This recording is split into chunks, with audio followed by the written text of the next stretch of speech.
It was an incredible spectacle, absolutely. And even if you have decades of experience, you couldn't help but moved. Nicholas Owen was a former TV royal correspondent. Emily Andrews, a former The Mail on Sunday royal editor. And Patrick Jepson, Princess Diana's former private secretary, were all here witnessing that moment. And these were their initial impressions.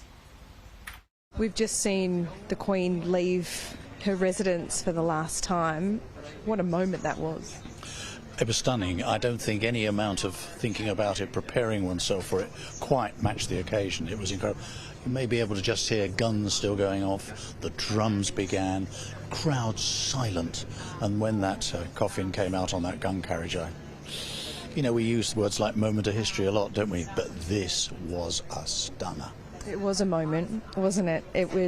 It brings it home when you actually see it in person. Not all the images that you see for the last 6 days can prepare you for actually seeing Her Majesty.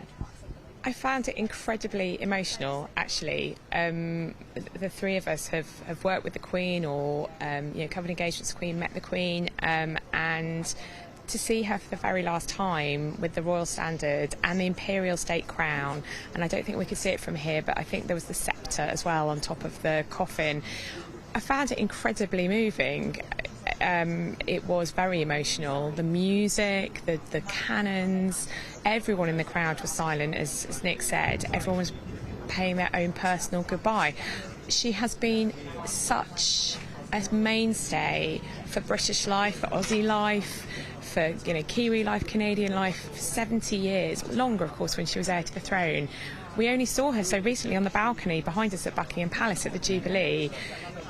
She was saying goodbye to us then, but we hoped she wasn't, but she was, and to finally say goodbye today with her children and grandchildren walking behind her was incredibly emotional. I can only imagine how difficult that must have been, particularly I think for William and Harry, which perhaps might have brought back memories of the walking behind the gun carriage of their mother, Princess Diana, in '97.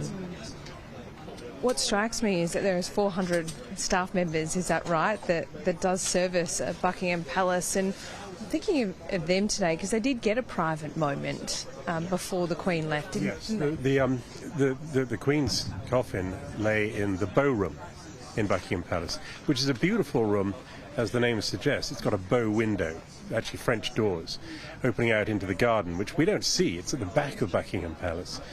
And the Queen, of course, loved walking in the fresh air, and she would often be out in the garden. And a very nice place for her to rest, and an opportunity for members of staff to come and pay their respects. And there was a prayer service too, so I'm picturing that.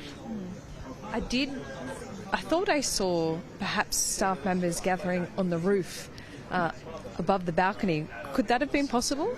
It might have been, because the important thing is that they're discreet and do nothing that might distract from the ceremony down below.